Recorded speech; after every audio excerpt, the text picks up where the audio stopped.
In this story, the princess of North Korea goes to study in South Korea. A family dispute is taking place to decide who will be the next dictator. Because of that, they send secret agents to protect the princess from evil people. One of these agents is our protagonist. However, the girl knows nothing about what is happening. He infiltrates the school as a student to protect her from possible assassins. But of course, this will turn into a big mess full of misunderstandings. Watch the video until the end because this work is really good. And subscribe to help us reach the goal of 20,000 subscribers. I'm counting on your help. It all begins on a normal day at Tonggil High School, in the heart of Seoul. The teacher yells for Group 2 to run, ignoring the heat that is knocking everyone down. He warns that slowing down only makes you more tired and already calls the next class to suffer. Kim Seol complains indignantly about the stupid idea of having physical education in this hell. Determined to escape, she decides to enter the empty classroom to rest a bit before going back. But in the dark, she catches a guy panting, acting in a very suspicious way. The boy panics when he sees Kim Seol standing there and tries to pull himself together quickly. He stammers, saying that she has every right to misunderstand, but swears that's not what it looks like. The classic line of someone who has already given himself away completely. To make things worse, he insists that he has already checked her desk and left everything safe. Seol loses patience with the crazy talk, screams that he's a psychopath and lands a flying kick. Seol doesn't ease up and yells that he's been a real nuisance in her life since he arrived at school. She accuses the boy of rummaging through her desk, and he, lying on the floor, can barely ask for a moment to explain. With a murderous look, Seol declares that she has finally caught the pervert red-handed and prepares for the worst.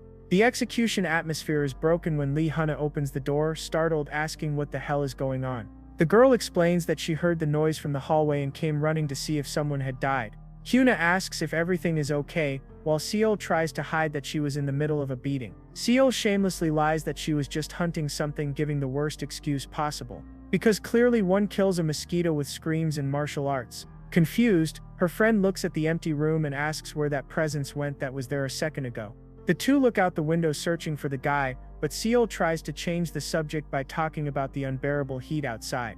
The secret agent is hanging from the building's facade just by his fingertips with the calmest face in the world. A perfectly normal behavior for a high school student. Back at the base that night, Chief Sungcheon praises the work while devouring noodles, but Seo just says it was nothing. She immediately tells him to drop the modesty because she knows the boy prevented something huge. The cleaning team got in touch saying they found the target Seon had left safe earlier. The leaving safe means giving a beating. In the report photos, the guy appears tied up like a mummy with green tape, completely immobilized and humiliated. The agents who found the body in the locker are shocked, commenting that this must be the wild working style abroad. Analyzing the technical report, Sharon comments that despite all the fuss, that guy was just a small and disposable fish. Apparently he had just arrived and was caught red-handed installing the bomb in the desk in a very amateur attempt. Seon immediately understands the move and concludes that all of that was just a test to measure their reaction. Sharon agrees that the enemies are only probing their defense, and the tension in the room rises instantly. That confirms that the war has begun against Kim Seol, the 18-year-old girl who is a candidate for the leadership of North Korea. The map on the wall shows the dangerous connections of this power game to decide who will take the northern throne. The chief sighs, finding the situation brutal, lamenting that they are hunting someone so young with such bloodlust. Then she focuses on her best man and calls Seon's attention to the seriousness of what's coming. Sharon warns with a serious smile that Seol's life depends on them and that the mission will now get much harder. Without hesitation, young Seon accepts the command, revealing himself to be the most lethal and youngest secret agent in the country. Sharon tells him to stick close to Seol and investigate, but drops the fatal question about whether he has already made friends at school. Seon freezes instantly, and the silence in the room becomes so heavy that the chief almost chokes from secondhand embarrassment. Another antisocial protagonist. She looks down, shocked, realizing that the elite agent is a complete social failure and doesn't even have a single buddy. Trying to maintain dignity, Seon stands tall and puffs his chest, assuring that loneliness does not affect the mission at all. At least the man's self-esteem is bulletproof. Sharon sits, exhausted, and explains as if talking to a wall that the perfect disguise requires fitting in. With a demonic look, she gives the final order for him to make friends, and Seon obeys, trembling in fear of his boss. The next day dawns at Tonggil School, illuminating the stage of the most impossible mission of his life, socializing. Seon lurks behind the lockers like a ghost, whispering the word friend repeatedly. Seol feels a vein pop on her forehead, already out of patience to deal with the pervert acting weird so early in the morning.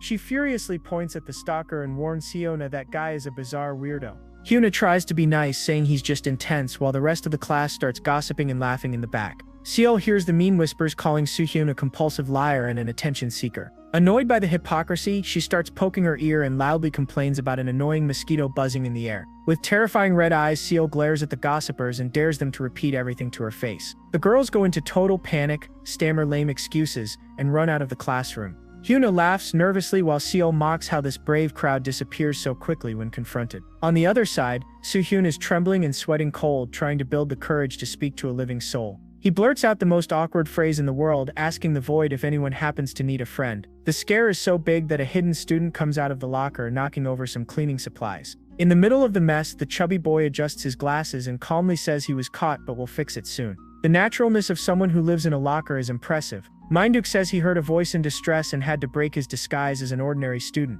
He realizes that Soo-hyun desperately needs a friend. Then he asks the crucial question, if Soo-hyun by any chance is interested in military topics. Soo-hyun freezes for a second, questioning whether he really likes the subject. He remembers the chief's advice about pretending to share the same interests as classmates to get closer. The order was simple: show interest in what they like. Soo-hyun replies that he likes it too, and Minduk explodes with joy, declaring that they're friends now. He concludes that making friends is easy. Park Minduk introduces himself as a renowned expert in tactics, weapons, and military strategy.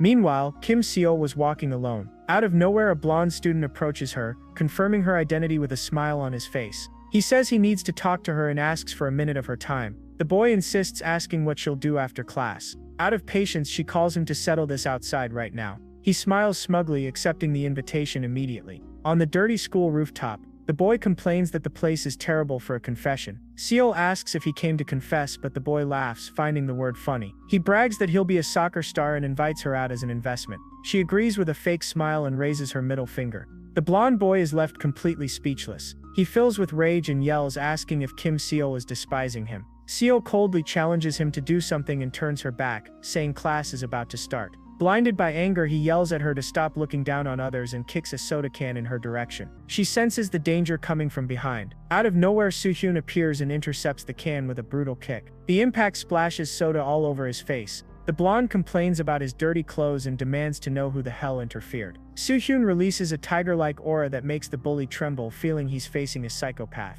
The guy starts screaming in pure terror and Seo turns around, surprised by the scene. The guy gives up and shouts that they're all crazy, lumping both of them together. He threatens that they'll see him later, and Seo just rolls her eyes in boredom. Annoyed, she turns to Soo-hyun and says he's no better, still calling him a pervert. Because of course, after being saved, the first thing to do is insult the savior. She questions why he's acting like that and hints whether the spy likes her or something. The keyword interest echoes in Soo-hyun's mind, activating his chief's infallible plan. Following the plan, he smiles and confirms that yes, he likes Kim Seo as a friend. But that part about as a friend he only said in his head. Seo is in total shock, blushing and speechless at the direct and unexpected confession. She tries to process it, but Soo-hyun repeats the sentence, making the girl even more nervous and confused. Soo-hyun coldly agrees that they're not going to date. Seo doesn't understand his response. She stammers, asking if he was serious. The agent stares at her and promises that he'll protect her until the end because he likes her as a friend. Again, he forgets to explain that he means as a friend.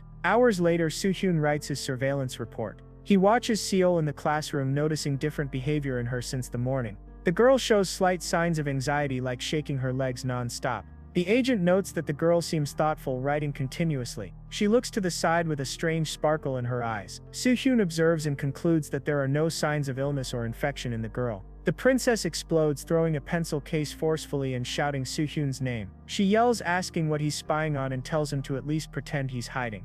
Then she turns around, huffing in anger. Seo's friend just sighs, used to the scene. Soo-hyun notes in his report that the level of violence has reached its peak. It seems the target's patience has a very short limit. Out of nowhere, Minduk appears and almost knocks the agent off his chair. The new friend asks where Soo-hyun has been, saying he looked for him everywhere. He shows the computer, asking if the agent saw the news. Minduk starts rambling about North Korean weapons, criticizing their outdated technology. He continues the analysis, pointing out all the flaws in the design of the new enemy tank. Soo-hyun gets lost in his thoughts, and Minduk appears in his mind as a demonic military instructor. Even the guy's subconscious is a barracks. The military nerd realizes he got too excited and apologizes for talking so much to himself. Minduk then asks what he's looking at so intently. He notices it's Kim Seo, the prettiest girl in school, and Soo-hyun is surprised that he knows her. Then Minduk shakes him and asks if he's interested in her. gossip in person. He tries to warn that Seol is a terrible choice because she has an incredibly violent temper. But Soo-hyun says it doesn't matter because he likes Kim Seol.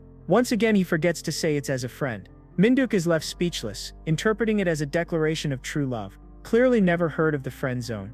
Then he apologizes and promises to support Soo-hyun, who tries to say he doesn't need anything. He quickly asks what the best gift for a friend is and answers that it has to be something with affection. Min-duk continues his romance lecture, explaining that girls love accessories. And since Seol has a simple style, a gift would help him get much closer. Completely lost, Soo-hyun asks what kind of gift he should give. Min-duk is shocked by the question, as if the answer were obvious. And then he suggests a cute chest holster that can hold a gun. The perfect gift for a first date, for sure. Soo-hyun just tries to process the idea. Out of nowhere, he pulls out a military phone and says he has one, leaving Min-duk shocked that it's original. Min-duk, all excited, asks to try it just once and Soo-hyun agrees without thinking.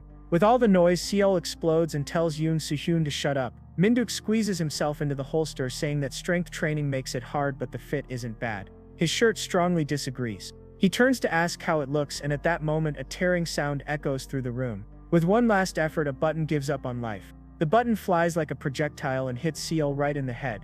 And then it rolls across the floor, the cause of all the disaster. An awkward silence fills the place while Min-duk tries to cover himself. He thanks Soo-hyun, returning the holster and saying that the original ones are really different.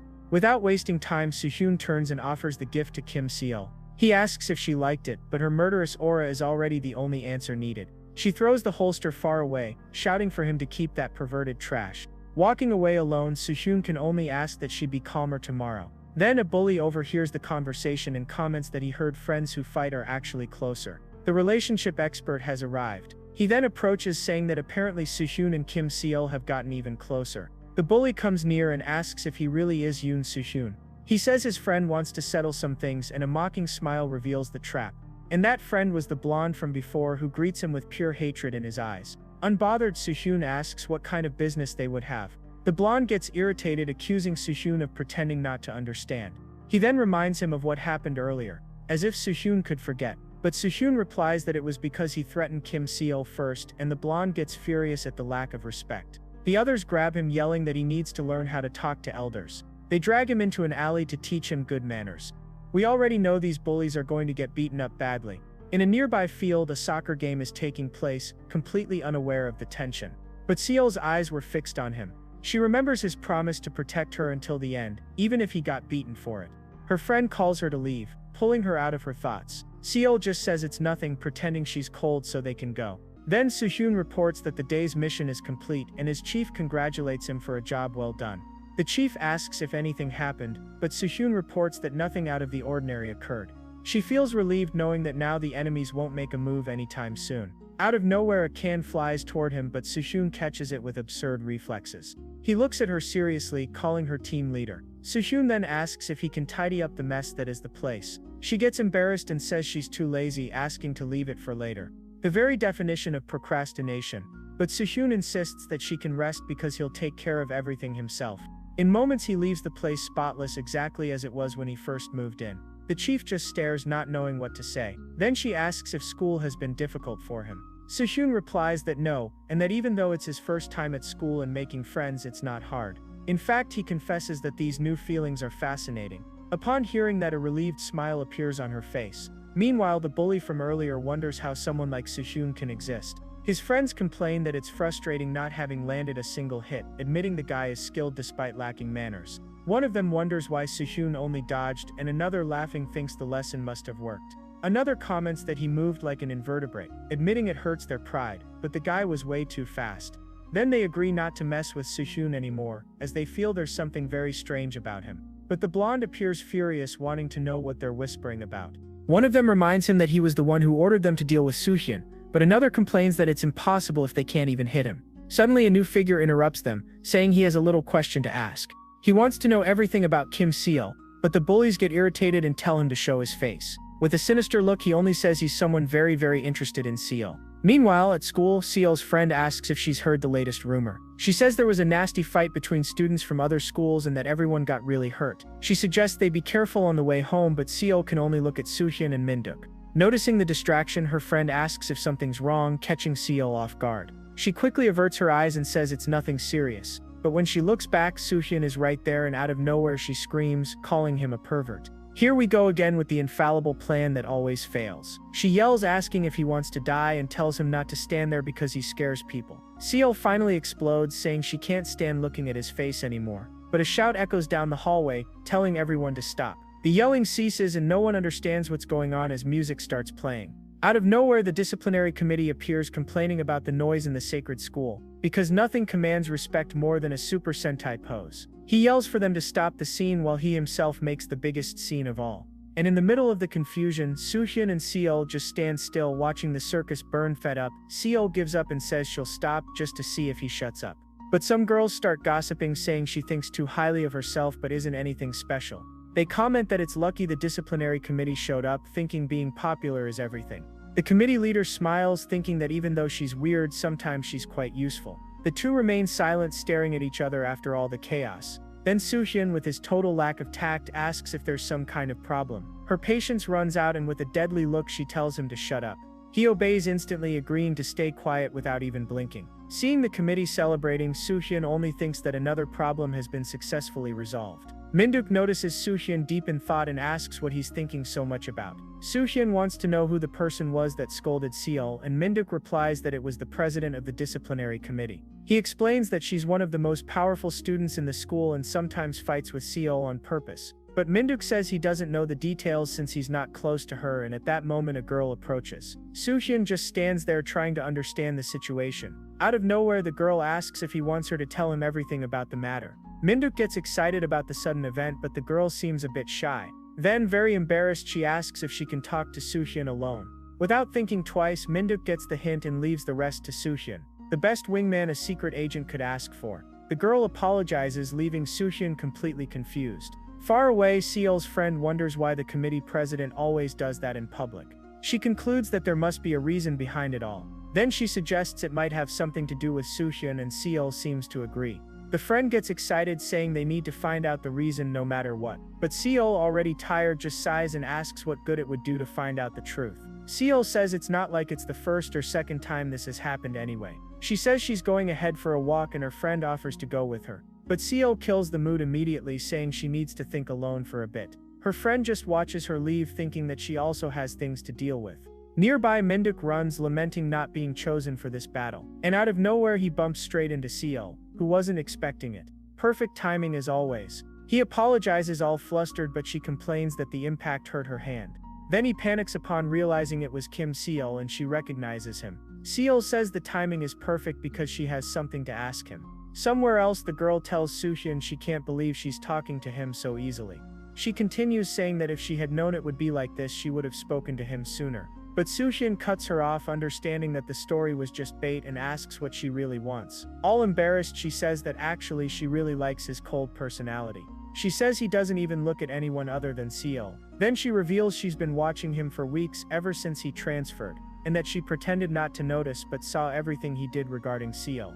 She confronts him, asking what Kim Seol's reaction was to all his effort. She describes how Seol ignored and attacked him and says that if it were her, she would never treat him that way. We can see that deep down the princess was hearing everything. Then with a red face she suggests he try getting closer to her instead. But Soo-hyun refuses immediately without hesitation, leaving both girls in complete shock. Soo-hyun says he doesn't do things for Seol expecting anything in return. He simply does it because he likes her, and the girl is left speechless upon hearing the confession. But she questions him, saying that most of the time Seol seems bothered by his actions. Seon gets awkward and says it's all just trial and error. From afar, Seol watches the whole scene with a discreet smile. The girl apologizes and promises to cheer for him, but Seon tries to say that he doesn't need it. When it's time to leave, a voice calls him and he realizes it's Lee Hyun-ae. She says that today she wanted to talk to him, even though it's not her usual route.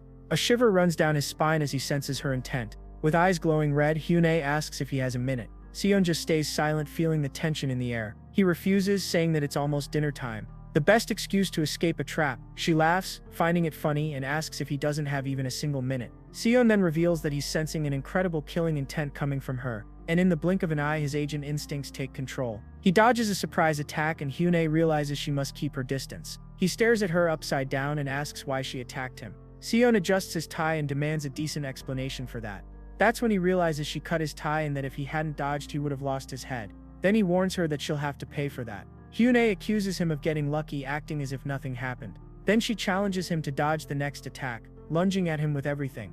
But Seon dodges her easily, saying he has no intention of fighting and just needs an explanation. He presses her for an answer, reminding her that it's almost mealtime. Clearly, hunger is the greatest of urgencies. Furious, she tells him to shut up and attacks him with a deadly sweep. Seon realizes immediately that this attack is truly dangerous. Suddenly, a gunshot echoes and the chief appears in the middle of the darkness. She asks her friends to calm down, interrupting the fight at the perfect moment.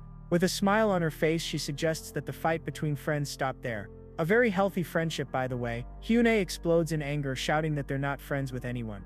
The chief asks for a break, giving everyone a moment to calm down. The scene then shifts to the top of a building, far from the chaos. The chief begins to explain the overall situation to Hyune. Hyune, worried, asks if she means that Seol is in danger. The chief confirms that she's in an extremely dangerous situation and that an agreement has been made. Hyune questions if her grandfather really ordered her to cooperate with them, revealing herself as a bodyguard assigned to Seol. The chief assures her it's true, but Hyune can't believe the decision. She explains that her superior's top priority is Kim Seol's safety. Hyune stays silent, processing the information that changes everything. The chief then says that if she can't understand, she can just think of it as an order. The chief explains that from a broader perspective, this is the most efficient decision. Hyune repeats about the so-called broad view, and the chief confirms that's exactly the point. With her arms crossed, she finally gives in and says she understands the situation for now. But the chief says she's curious and asks if she can clear up a question. She wants to know what the superior that Hyune lives with is like. Hyune answers vaguely that he's just someone she lives with, but the chief knows there's more to it. She reveals that even her own superiors know this person, who has a record of protecting only VIPs like Seol. Then the chief comments on how incredible that dedication is, even though Seol isn't a blood relative. Hyune coldly retorts, questioning what's so incredible about that. Seon immediately reprimands her, telling her to be careful with her tone when speaking to the team leader. The chief apologizes for the misunderstanding, asking if she upset her. She then proposes that they join forces since they'll now have even more enemies to face. And to convince her, she promises to give all the credit for the results so that Seol and her superior will like her even more. Faced with the proposal, Hyune finally agrees to the plan, though reluctantly. The chief celebrates, saying that dealing with kids is her specialty. The danger this woman represents is on another level. With everything settled, she orders the two to get along at school from now on. They agree, but their gloomy faces show that the mission will be difficult. Then Hyune says goodbye, saying she'll return to share the data with them. Seon watches her leave and then heads toward a door. He turns and warns the chief that Hyune isn't trustworthy, but she seems amused. The chief says Hyune is a good girl, she's just still learning.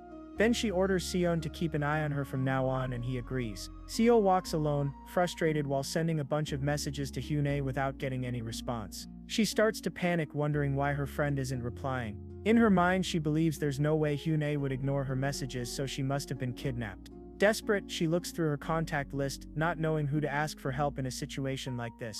Then she has the brilliant idea to call the phone's chatbot, because AI always has the best solutions. Seol asks what to do when her friend doesn't reply, and the bot says it's there to help. She waits anxiously for a solution to her problem. But the chatbot only offers a premium subscription, leaving Seol completely outraged. She curses at the phone, saying it's her own fault for asking, while the bot pretends to be offended.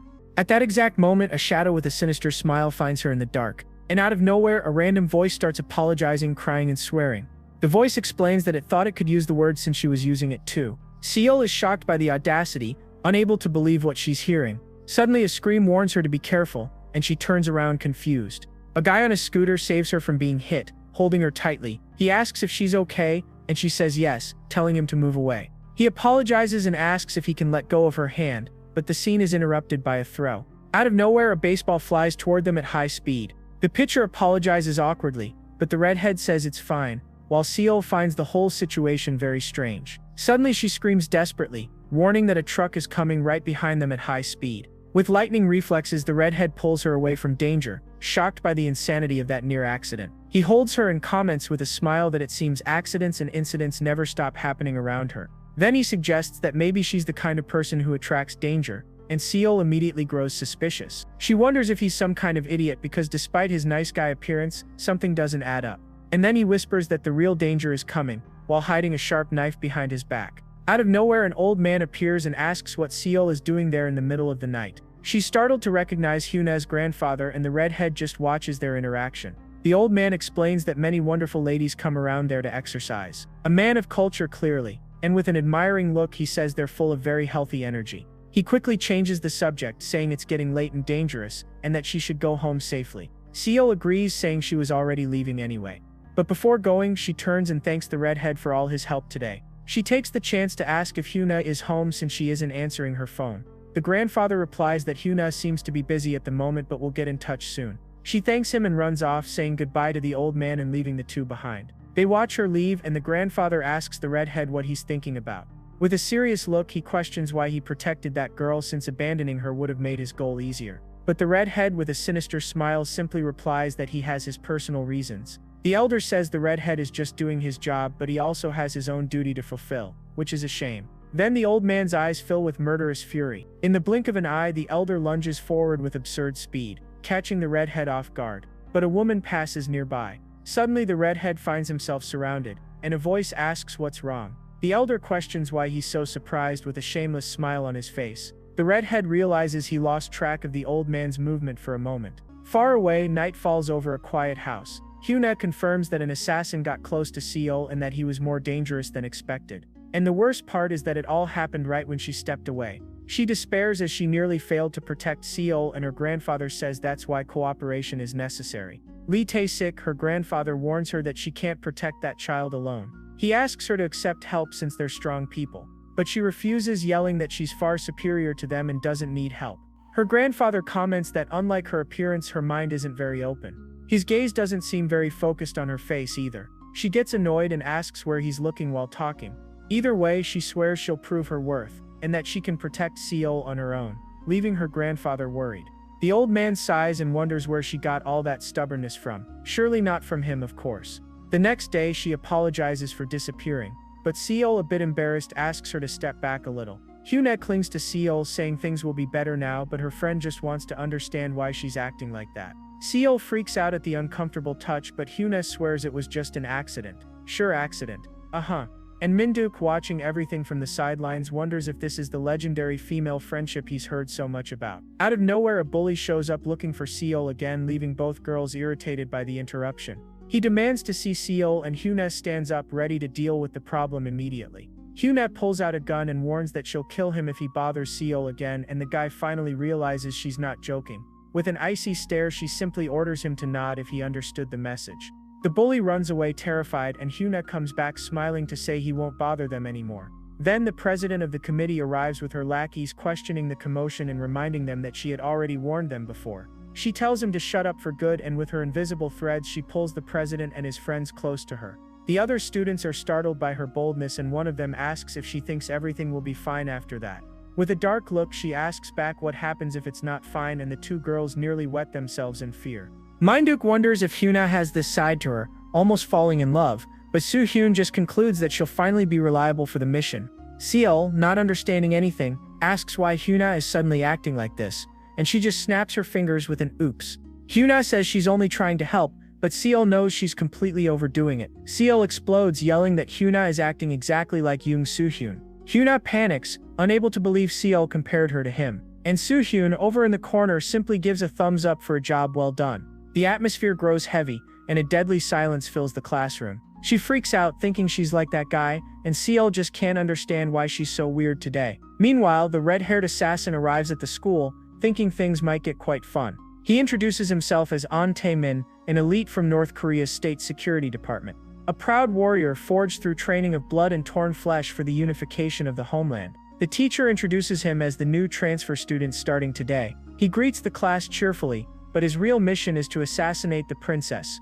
Kim Seol. Seol and her friends recognize him, wondering if he's the same guy from yesterday's incident. With a cold smile, he thinks that for the revolution, she will die by his hands. The assassin then walks straight toward Kim Seol's desk. Hyuna steps in front of him, and he asks if she's ever been in love, finding it cute that she's being shy. Seol finds his face disgusting, and he thinks that if the mission is too easy, it won't be any fun. The assassin decides to first feel the atmosphere of the place before doing anything. But during physical education, a ball hits him square in the face, and someone yells at him not to just stand there. The atmosphere hit him first. The soccer preliminaries begin, and one of the guys asks if the new kid even knows how to play. Then a blonde bully kicks the ball with absurd strength. He scores the first goal of the match, and the girls in the stands go wild, screaming that he's handsome. The player shows off, certain that Kim Seol is watching him finally display his true skills. He looks in her direction, thinking she definitely must have seen that amazing moment. But Seol just complains about the class uniform,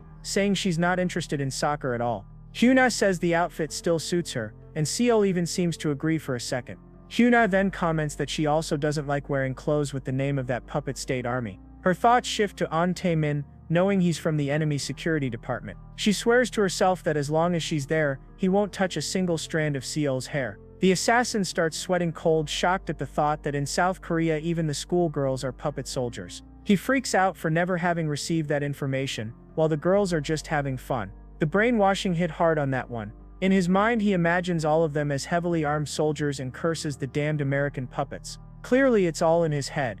The assassin despairs, wondering if the princess is also a soldier, while Seol just asks what he's staring at so much. With cold sweat dripping, he finally realizes this mission will be much harder than he thought.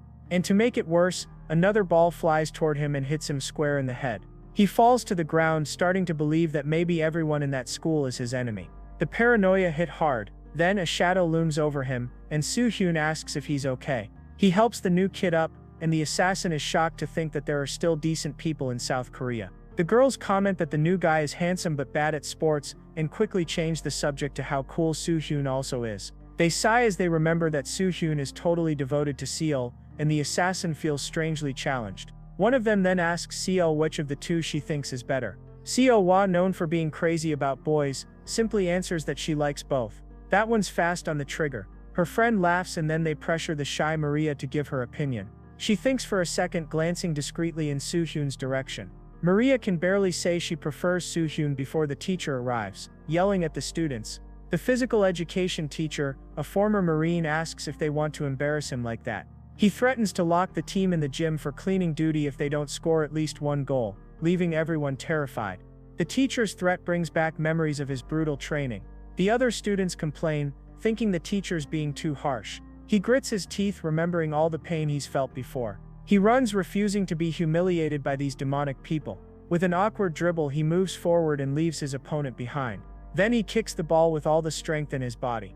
The ball hits the net, tying the game 1-1.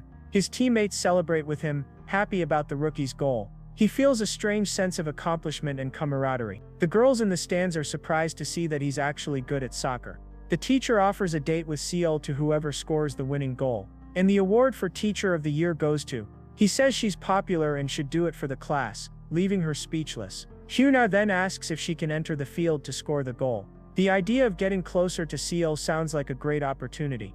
But Soo-hyun already realizes this competition won't end well. Soo-shin receives the order to score the goal, and he accepts the mission without hesitation. The assassin sees the date as the perfect chance to finally eliminate his target. He needs to score, but the bully gets angry for being ignored all along. The blonde thinks soccer is all about brute strength and runs past them. He kicks with all his might, believing victory is already his. But at the goal, Minduk prepares with all his fighting spirit. And with an incredible save, Minduk protects the team spectacularly. He boasts, asking if they thought he was only good for causing trouble, that Minduk is full of surprises. Then he throws the ball, shouting for them to go win over Kim Seol. This is it. The ball lands perfectly between Soo-shin and the assassin. The girls are shocked to see that both kicked at the same time. The double kick creates an absurd explosion of energy on the field. The ball drops to the ground and the game ends without a winner. The teacher laments the tie, frustrated at having come so close. Soo-shin says he played well, and the two shake hands as rivals. Soo-shin warns that there are still penalty kicks, and the assassin admits he's good, but in the end, their team is crushed and loses 3-0. Siwa, with a smile, comments that it was pretty fun to watch. Minduk walks up proudly and asks if Soo-shin saw his save. Soo-shin's mind, however, is already somewhere else entirely. In the hallway, Seol's friends try to convince her to do something. They beg Seol to wear the class shirt, but she refuses immediately. She says she won't wear it just once and that it's already annoying her. They say she looks good in everything despite her difficult personality. And she really does look good in anything. Fed up, Seol tells Hoshina to wear the shirt so they'll stop bothering her. The friends immediately refuse, saying Hindu's size is completely different. They compliment Seol's body, which strangely irritates her. Seol gets tired of the talk and tells the two to get lost, and they run off. They comment on how hard it is to get close to Seol and think about asking for help. Out of nowhere, one of them says she has a good idea, and the assassin hears everything. The assassin sees himself as a cold and calculating killer. Little does he know what's coming. But the girls only talk about how handsome he is. wanting to talk to him. He panics, thinking they're plotting something against him. Poor North Koreans and their brainwashing. One of them suddenly approaches him, and he gets startled by the closeness. They confirm that he's handsome and say they've had an idea. They ask him for a simple favor, and he's relieved it's nothing hostile. He agrees to the request, but their expressions change in a very sinister way. Out of nowhere, he appears dressed as a maid and freaks out about the situation. The elite soldier turned maid. The girls crowd around, thinking the outfit suits him perfectly. He begs them to back off, completely embarrassed and desperate. He tries to convince himself it's just a tactic to break his mind. Sushin shows up and asks if the new guy is okay. He notices that the assassin seems deeply disturbed by the situation. Tia Min recognizes him and asks if he came to save him from that torture. But Sushin replies that no, and reveals he was dragged there too. Minduk tries to intervene, but the girls are already decided. He gets angry, saying it's absurd for girls to choose men's clothes. They tell him to shut up and not help at all, pushing him away. Sushin tells him to give up, and Tia Min is shocked to see that he's wearing pants. Sushin thinks the outfit suits him, while Hushina watches everything from afar. Hushina calls him pathetic and swears that today she'll expose his identity. Sushin leaves the bathroom, wondering if that madness is finally over. But the girls attack the new guy again, who screams for help. Dignity has left the chat. Out of nowhere, Siwa appears in front of him and greets him, leaving him confused. He asks if she's really Siwa, and the girl confirms with a smile. She asks if he remembers her, with a very provocative look. Let's see if this protagonist is vegan too, since he keeps refusing the meat. Sushin asks what she wants, and Siwa says he's too tense for someone in the same class. She says she wants to get closer to him from now on,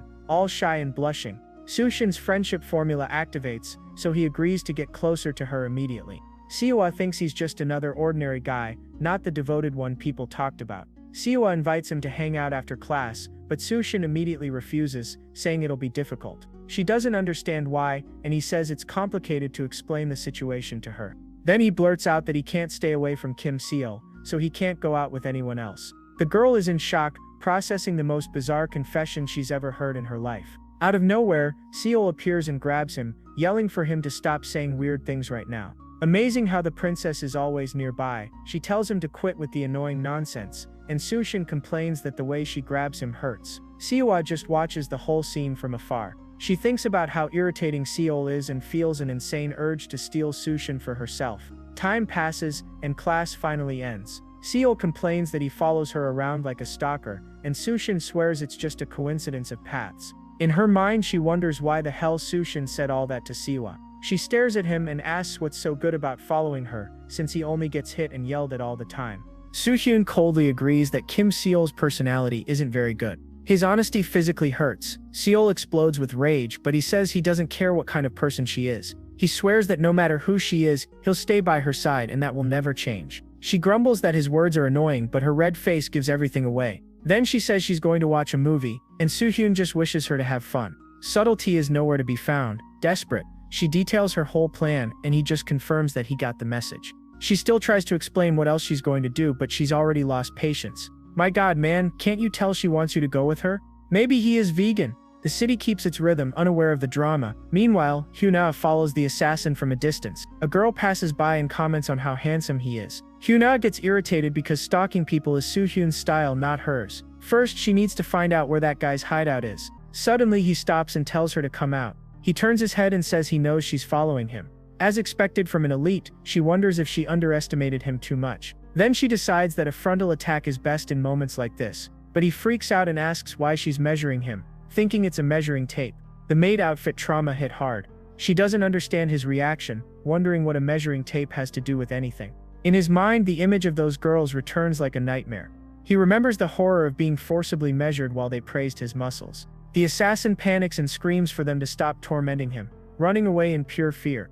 But Hyuna just watches, thinking he can't escape her that easily. She chases him with a deadly aura, and he can only scream in terror for his life. Meanwhile, in the cinema lobby, the movie playing is Demon Slayer. On screen, an orc begs for his life, promising never to invade their territory again. Seal watches, irritated, while a guy next to her curses the monsters with all his might. Out of nowhere, a piece of popcorn flies in her direction, testing the limits of her patience. And the culprit is Suhyun, eating popcorn like there's no tomorrow. The stalker never takes a vacation. She turns around and asks what he's doing there, and he just wants to know if she came to watch the movie too. I was wrong, guys, he's definitely not vegan. He swears it's a big coincidence, and Seal thinks she'll never get used to this guy. She remembers having given him the exact hint of where she'd be. She curses herself for being so stupid, and the guy next to her tells her to shut up. Definitely not her day. Embarrassment takes over Seal, who grumbles about how humiliating it all is. After all the confusion, the next stop is a cafe to try to relax. Someone in the cafe comments about the girl sitting near the window. Two guys are impressed by her beauty, but one of them thinks he doesn't stand a chance. With a straw slurping noise, her patience snaps when she sees Soo-hyun there too. Furious, Seal stands up and accuses the agent of doing this on purpose. Soo-hyun gives the usual coincidence excuse, and the girl wonders what she even expected from a guy like him. Fed up, she slams the door and leaves without looking back. On the street, a desperate scream tells him to stop following her, and a warning flashes in her mind. Suddenly, the terrified assassin runs past, with Hyuna right behind him, yelling for him to stop. With a quick move, Seal knocks him down with a perfect neck strike without even thinking. Hyuna is startled by the scene while the other complains about the pain from the impact. Soo-hyun shows up to check on the unconscious newcomer, and Seal just says she's fine. Back at the table, Hyuna starts making up a ridiculous excuse for the whole situation. The excuse is that he suddenly ran off, so she was just worried about what might have happened. Hyuna pressures the newcomer to agree, and the boy stammers yes, while Soo-hyun analyzes the danger. Seal tries to smooth things over, saying she misunderstood, but inside she concludes that with so many people around, he can't do anything. The assassin grows frustrated inside, realizing he can't do anything with the princess right in front of him. With a deadly look, Hyuna says his answer isn't convincing, and the assassin panics when he realizes she's the bodyguard. Soo-hyun just watches the tension grow without saying a single word. The bodyguard tells the boy to keep smiling, and he reluctantly agrees to maintain the disguise. Suddenly, Seal breaks the mood and asks if they have some free time. The sudden question leaves both agents completely confused. They go to a mall and the girl vents all her anger on a punching machine with a shout. Relieved, the young woman invites Hyuna to try too, but her friend refuses, saying she's not good at those things. Seal comments that her friend is too feminine for that, and Hyuna strikes a cute pose in agreement. Behind the smile, the bodyguard thinks about how her friend has no idea of her real strength. The assassin concludes that for today, he'll have to settle for just gathering information about his target. With so many people around, dealing with the princess becomes too complicated and not worth the effort. More importantly, the assassin wonders if that other guy is also close to the princess. Inside, the assassin thinks that if possible, he wants to deal with the princess when the other one isn't around. After all, the assassin concludes that Soo-hyun is a good and rare man in that puppet state. Seal gets annoyed at the scene and tells the two to stop posing and just hit the machine already. Hyuna watches everything and notices that Seal seems strangely excited about the situation. Then the new guy volunteers to go first and charges full force at the machine. With a score of 960, the assassin boasts, asking if anyone there can beat him. The newbie's arrogance instantly makes Seal completely irritated. Then Hyuna releases a deadly aura and prepares for her strike. The score shows 955, just below the previous mark. The girl complains that she didn't hit properly, and the assassin concludes that she's a lunatic no one should mess with. Seal pokes Soo-hyun, asking if he's not going to do anything, and the agent just wants to know if she means to hit that thing. With encouragement to smash everything, Soo-hyun takes the message literally and starts walking away. The girl doesn't understand why he's leaving and wonders why on earth she was cheering for him. Out of nowhere, the agent comes back with a giant sledgehammer and warns Kim Seal that it's dangerous, telling her to step back. Seal freaks out at the madness, but Soo-hyun just says she told him to smash, and Hyuna thinks the guy is insane. Seal pulls him back with all her strength, yelling for him to return the sledgehammer right now, while the agent just complains about the pain. In a nearby arcade, the virtual battle is in full swing. Hyuna praises Seal's impressive gaming skills, but the girl says it's nothing special. In a childhood memory, Seal's friends comment that she's really good even if she only uses cheap moves to win. But behind the smiles, Soo-hyun and Hyuna wonder why the enemies haven't appeared yet. Then a brute nearby starts shouting that the game sucks. The girl asks if he's talking to her, and the guy panics when he realizes it's a girl. Hyuna holds her back, warning her not to provoke people like that, while the guy dies of embarrassment. Seal just says it's only a game, but the assassin notices a pattern in her behavior. With a cute smile, the girl reveals that the most fun part is winning with combos, and the assassin concludes that her personality is terrible. In the spy's mind, the girl transforms into a dictator, ordering the execution of anyone who disobeys her. Then Seal challenges him to a match, but the assassin refuses, saying he doesn't want to play anymore. The girls mock him, asking if he's afraid of losing since he looks so delicate on the outside. Under pressure, the assassin accepts the challenge with hatred in his eyes. The spy swears internally that he'll show his elite combat skills based on state security techniques. 5 minutes later, the assassin punches the machine, yelling that the game is annoying, and Seal just comments that he was destroyed. Outraged, the spy demands another round, and Seal accepts with a smile, raising the stakes to include drinks and snacks. The girl's sincere laughter echoes through the arcade and Sehyun realizes it's a side of her he's never seen before. Soon after, the table is filled with delicious food, the prize for a humiliating victory. After 5 consecutive losses, the newbie can only lament the money he lost while Hyuna sarcastically thanks him for the meal. Then Sehyun offers to split the bill and the assassin wonders if that South Korean comrade is actually an angel. Seol tells Sehyun to stop being nice and the spy is shocked to see the agent prevent the princess's brutal exploitation. Inside, Hyuna thinks Sehyun is pathetic, an incompetent fool who doesn't even realize he's helping the enemy. Completely unaware of the tension, the agent just enjoys the food, thinking he'll prove his worth with this opportunity. The meal turns into chaos with Hyuna fuming in anger and Seol shouting that the fried tempura was hers. Leaving the place, the girl suggests they take some pictures in the photo booth and Hyuna reluctantly agrees. Inside the cramped space, the assassin worries about an attack and is shocked by the South's automatic photo technology. Meanwhile, the princess is already getting impatient with the situation. Fed up, Seol tells everyone to relax their faces because their expressions are way too tense. Then the girl proposes a game of rock, paper, scissors where the loser has to make a cute pose. In the middle of the game, the assassin throws a strange move and Seol accuses him of being caught red-handed. Then the others surround him like penguins and the boy can only scream while Sehyun apologizes for the situation. The teamwork to humiliate someone is impressive. Outraged, the newbie demands another round and Seol accepts the challenge again with a smile. At photo time, the girl tells him to touch her finger and the agent can only think about how creative the pose is. The flash goes off and Seol celebrates that the result turned out exactly as she wanted, very satisfying. Hyuna praises how good Seol looks in the photo, adding bunny ears to complete her look. With ridiculous costumes, Sehyun comments that Kim Seol actually doesn't look bad that way. The assassin looks at himself in the mirror and even likes the result, leaving Hyuna in disbelief. Then the four strike a bizarre special forces pose and the scene becomes even more ridiculous. Seol tells the newbie to look more miserable and he agrees, thinking he'll kill her someday anyway. The last photo is taken with everyone piled up and Sehyun just comments that Seol looks beautiful. As they leave, the girl seems satisfied with the photo session while the others are exhausted. The assassin feels a strangely gratifying kind of tiredness, something he's never felt before in his life. For a moment, South Korean life seems quite fun until a hand pulls him back to reality. A comrade reminds him not to forget his objective, and the shock of reality hits him hard. Seol suggests enjoying the good weather and going to the park, while Hyuna already worries about her friend's stamina. Excited, the girl invites the newbie, but the spy coldly refuses, saying he's already leaving. The sudden rejection kills the mood completely, and inside, Hyuna focuses on the mission of finding his hideout today. Suddenly, Hyuna also says she has to go, and inside, the bodyguard decides she'll have to rely on Sehyun. Annoyed, Seol grumbles whether Hyuna likes the newbie, and Sehyun immediately cuts in, assuring that it's impossible. Curious, the girl asks how he can be so sure, but the agent just dodges the question and looks away. Changing the subject, the agent reminds her that she wanted to go to the park before all the chaos. With the invitation, he offers to go along, and the girl's red face already gives away her surprise. Sitting in the park, the agent comments on how much she enjoyed herself, and the girl stammers, not knowing what to say. With a cat on her lap, the girl confesses that she really did have fun, and the agent says it was fun for him too. The girl tries to hide it, saying the fun was with everyone, and the agent just smiles in relief at her response. Not understanding, she asks what's so relieving about it, and the silence only confuses her more. As the cat walks away, Sehyun reveals that he was actually worried about her. He explains that aside from Hyuna, she didn't get along with anyone, but the girl immediately denies it, saying she's the one who ignores them.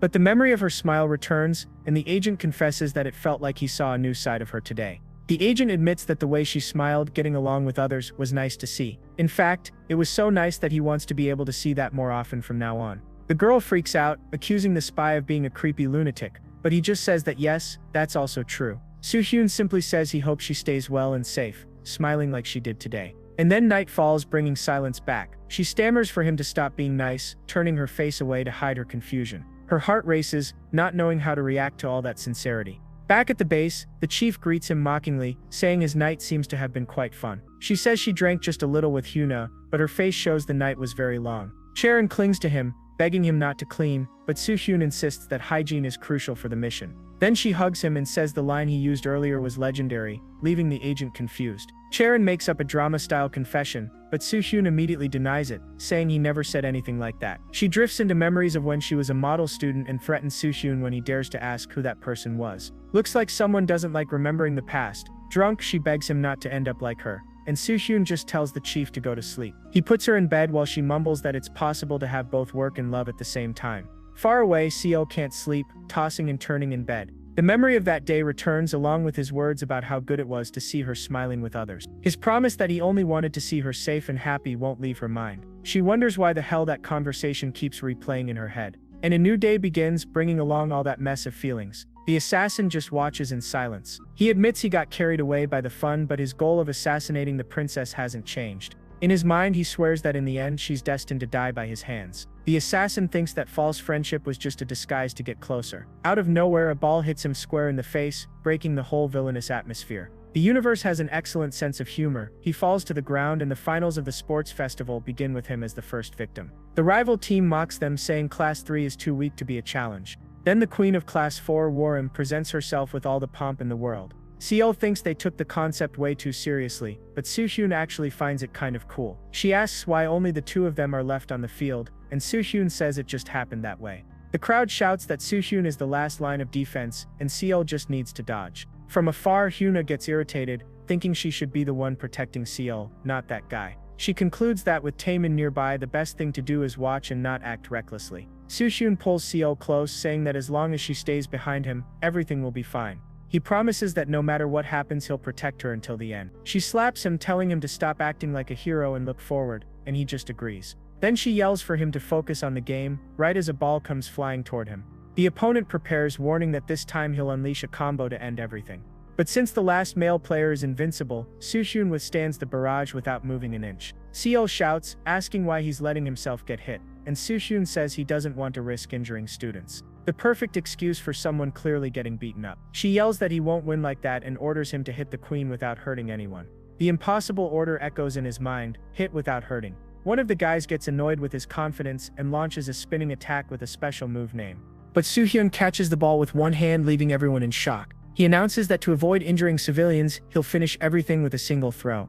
The opposing team panics, screaming to protect the queen at all costs. But the ball goes straight up into the sky, leaving everyone confused. The throw flies much higher than expected, almost vanishing from sight. They think the ball went too high and that Suhyun simply gave up the match. Suddenly the ball starts falling from the sky.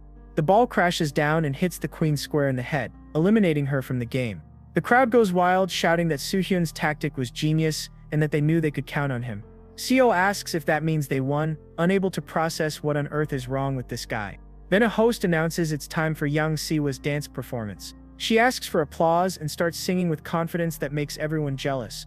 The audience is impressed, and one boy immediately switches sides, declaring he's now on Team Siwa. With the lyrics, she throws a not-so-subtle hint about being alone with someone on an island. An otaku fan screams that Siwa is the school's secret weapon and declares his eternal love in Japanese. The second-hand embarrassment hits hard. Siwa continues her performance, thinking everyone has completely lost their minds. She looks at Seol and thinks that it doesn't matter being queen of a silly game, because the next event is a race.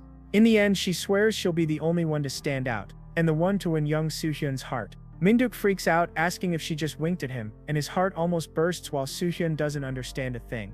The assassin watches the scene, wondering what the hell they're wearing now. He panics, thinking those must be prisoner uniforms, completely lost in South Korean culture. Seems like spy training didn't include K-pop classes. Taemin feels confused, not knowing how he'll manage to eliminate the princess in all this chaos.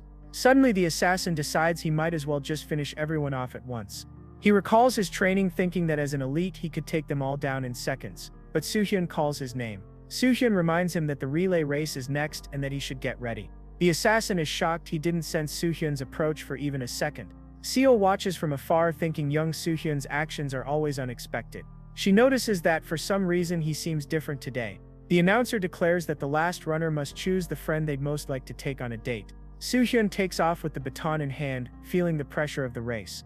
But instead of passing the baton, he grabs Siwa's hand tightly. She turns in surprise, calling young Suhyun's name in confusion. Seo can't believe what she's seeing, wondering if it's even real. With a serious look, Suhyun simply says that everything's fine. He then tells young Siwa to just trust him and run with everything she's got. She looks at him with a confident smile and agrees immediately. 10 minutes earlier, a sound echoed across the sky, revealing the origin of the plan.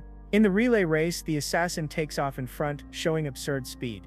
The crowd goes wild, shocked that he'd been hiding so much strength all along. With a smug smile, he thinks a simple race is nothing for an elite like him. He swears that no matter the mission, he'll finish everything quickly. But the first challenge is to eat the world's spiciest chicken noodles. The assassin boasts internally that something like this is nothing and will be over in an instant. Out of nowhere, his mouth bursts into flames and he screams that it's too spicy, feeling pain he's never known in his life. Spy training clearly didn't include a culinary tour. His teammates panic but try to cheer him up, saying the real battle is against himself. He tries to endure it, thinking it's nothing compared to his brutal training. But the spy concludes that this is far, far worse than any torture he's ever gone through. Almost fainting, he passes the baton to the next runner, and Class 3 falls to last place. Maria runs with all her strength but trips and falls face first, spilling all the water. She apologizes to Hyuna, who just laughs and says it's fine. Suddenly, Hyuna starts spinning at a speed that defies physics, leaving everyone stunned. With an incredible burst of momentum, Class 3 begins to recover while Hyuna wonders why she's trying so hard. Hyuna orders him to win no matter what, and Soohyun assures her she can leave it to him. The announcer repeats that the last runner chooses a friend for a date, and the word echoes in Soohyun's mind. Seo sighs in boredom, thinking it'll be her again, but remembers she worked hard in soccer because of that. But out of nowhere, he grabs someone else's hand. Seo turns around in shock, calling young Soohyun's name without understanding his move. Seo is completely stunned while the crowd starts gossiping about his choice. He looks at Siwa and says that everything's fine, but Seo can't believe what she's seeing. Then he tells Siwa to just trust him and run with everything she's got. Young Siwa smiles and immediately agrees, accepting the unexpected partnership. He ties their ankles together and asks if she thinks she can handle it. She boasts about her reflexes from the dance club, even though deep down she hates exercise with every fiber of her being. The most well-told lie of the festival. Siwa accepts the strategy and the two run in perfect sync, impressing the announcer. The girls scream that Soohyun is cheating while Seol's friends are shocked that he's with another girl. With one last push, they cross the finish line in first place, winning the race. The class celebrates the victory, but Seo just watches from afar, feeling the weight of the scene. A mocking laugh suddenly rings out and Seo turns with pure hatred in her eyes. She sees Seo hugging Soohyun and wonders what the hell that annoying laugh is. Seo can't believe that girl dared to laugh right in her face. The class celebrates, shouting that the teacher will buy pizza, but he complains it's too expensive. Minduk says getting pizza is a rare event, and Soohyun completely agrees with his friend. Then Yang Seo approaches and thanks Soohyun for the good work today. She says thanks to him they won, and Soohyun admits he's happy to be praised. Minduk compliments her run, but Seo cuts him off and asks to talk to Soohyun alone for a moment. The most polite rejection of the festival, he laments not being chosen again and already asks when they're going on that so-called date. Soohyun asks where they would go, and with a teasing look she answers that the destination is obvious. Seo watches the whole scene, jealousy written all over her face. Seo reminds him that he invited her on a date and that she's looking forward to it. Without thinking, he grabs her by the arm, saying they're going now, and she freaks out at the sudden boldness. The girls gossip about how suspicious Soohyun is and wonder if today marks the start of a new couple. Hyun-A asks where Seo is going, but she just says she needs to take a walk. Seo reflects on how much she loves Seo's expressions but has to admit she's bolder than expected. The girl knows how to play and is even cute in her own way, which makes the agent thoughtful. Then an idea pops into Soohyun's mind, maybe it'll be fun to play along with her game for a while. Seo thanks him for the meal, but the hesitation in her voice reveals something more to come. She questions whether this is really a date, and despite his confirmation, she still doubts he knows what that means. Soohyun's answer is as literal as a robot's, and Seo promises that next time they'll go somewhere better. He really needs a manual for human interaction. In her thoughts, the girl concludes that he's much stranger than she expected. Then comes the teasing. Seo says she didn't know he was interested in her, since everyone thinks his eyes are only for Seo. The agent plays along, revealing that he's been watching her the whole time to confirm a suspicion. His mind drifts to that pattern of girls who reject guys they barely know. The tactic is always the same: say there's no time for dating but avoid making things awkward. The rejection comes with some random excuse, but always with a smile. And to top it off, the final blow comes with promises of friendship and fake jealousy. The logic is clear to Soohyun: if you scatter crumbs of hope, the prey can never escape. That's why the agent looks her in the eye and says he has something to ask, and her answer comes with encouragement, even promising to consider a semi-dating situation.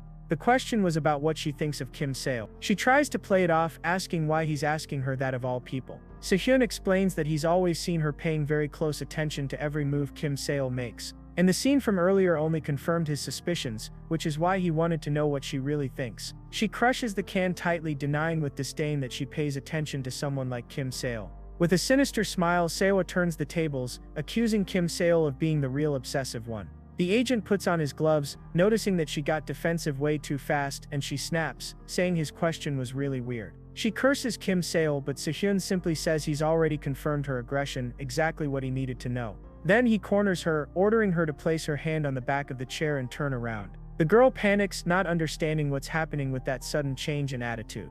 Well, looks like you're about to get searched, girl. Out of nowhere, Seo appears and lands a perfect flying kick on him, shouting what that pervert thinks he's doing.